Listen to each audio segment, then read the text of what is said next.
classes. Today we will discuss our subject science of class 8. Our topic is food, sources of food.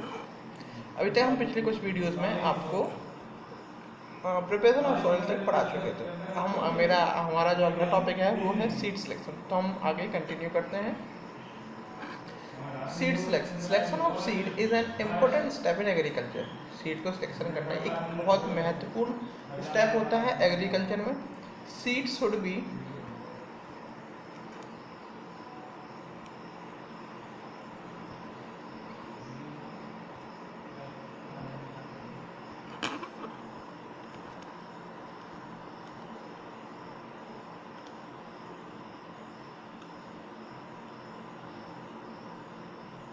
Seed should be matured and healthy. Seed कैसा होना चाहिए? Matured और healthy, free from pests and diseases, और वो कीटाणु और बीमारियों से फ्री होना चाहिए। And must belong to a specific variety of the crop which is to B grown, और एक स्पेसिफिक वेराइटी होनी चाहिए क्रॉप जिससे हम उसको क्रॉप में आसानी से उगा सकें। For this purpose only certified food should be Son.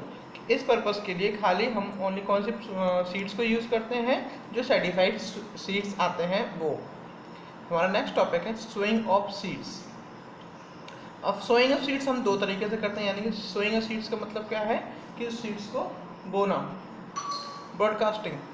Seeds are sown in the soil by hand और यूजिंग अ सीड ड्रिल।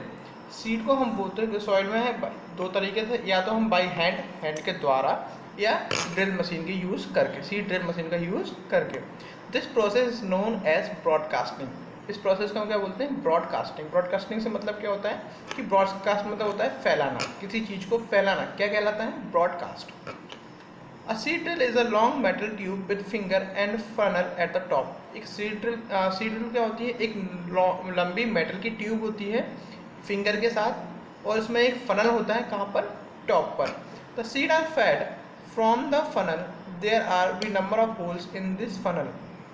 हम सीड्स कहाँ से डालते हैं? उस फनल में से हम सीड्स को डालते हैं, और उसमें कई सारे नंबर ऑफ होल्स होते हैं। किसमें? फनल में, जिससे वो सीड सीधी कहाँ जाते हैं? सॉइल में।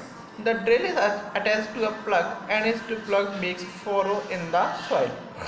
और जो ड्रिल है वो किससे अटैच होती है? प्लग से, जो हमें जोता हुआ खेत है उससे। The drill is attached to a plug and plug makes furrow in the soil, the seed thrown in the by the drill.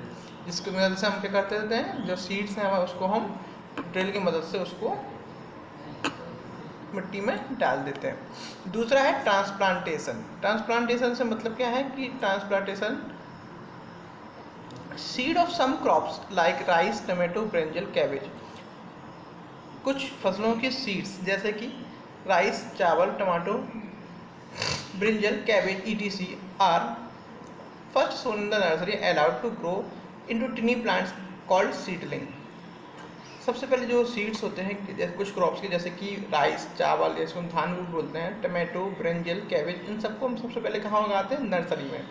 Then इसको हम जब ये छोटे छोटे पौधे हो जाते हैं तो इनको हम कहाँ जाके लगा देते हैं?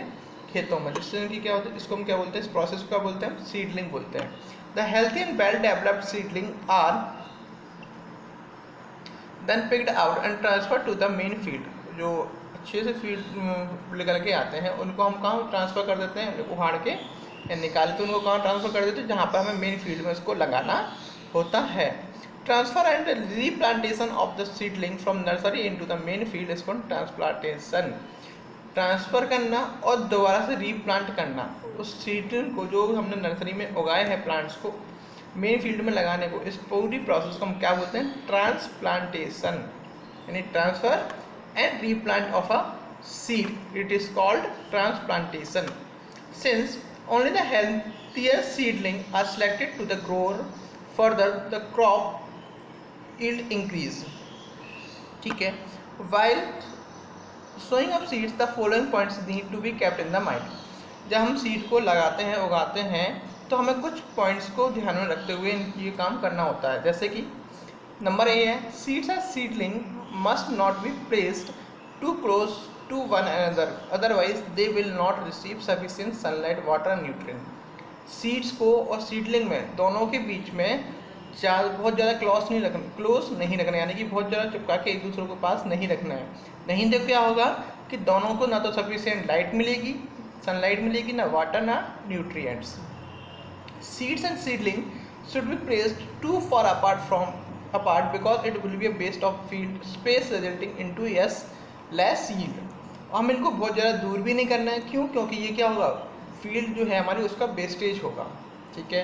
The seed should be sown at a proper depth in the ground, और हमें इसको प्रॉपर गहराई में लगाना है ग्राउंड की। Seed should be matured and healthy free from paste and disease, और सीड कैसा होना चाहिए, मैच्योर्ड होना चाहिए, अच्छा होना चाहिए, हेल्थी, और वो किससे फ्री होना चाहिए, पेस्ट और डिसीज यानी कीटाणु वगैरह से और डिसीज फ्री बीमारी से। हमारा अगला टॉपिक है adding manure and fertiliser. Manure और फर्टिलाइजर्स को एड करना। The top soil has a dark layer made of humus. जो टॉप सॉइल होती है वो कैसी होती है, डार्क लेयर होती है, किसकी, ह्यूमस की। किसकी बनी होती है वो डार्क लेयर, ह्यूमस की। The layer is rich in nutrients such as nitrogen, phosphorus and potassium which is essential and beneficial for plants growth. जो लेयर होती है वो अच्छी, इसमें न्यूट्रिएंट होते हैं जैसे कि नाइट्रोजन, फॉस्फोरस एंड पोटेशियम, जो कि एसेंशियल जरूरी होते हैं और बेनिफिशियल होते हैं किसके लिए, प्लांट ग्रोथ के लिए। Being porous this layer also hold water and acts as a useful storage to serve the dry months, ठीक है।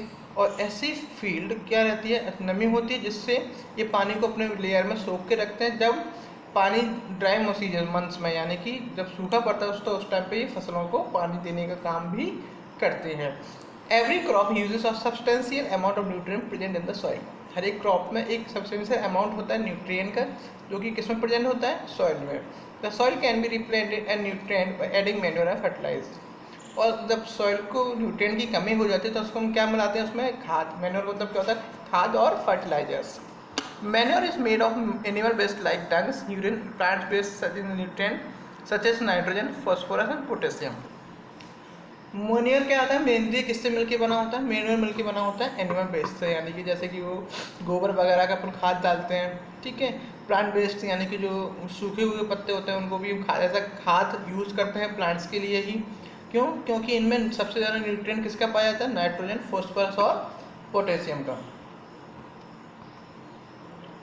स्टूडेंट्स आज के लिए इतना ही काफ़ी है, बाकी के टॉपिक्स मैं आपको अगले वीडियो में प्रोवाइड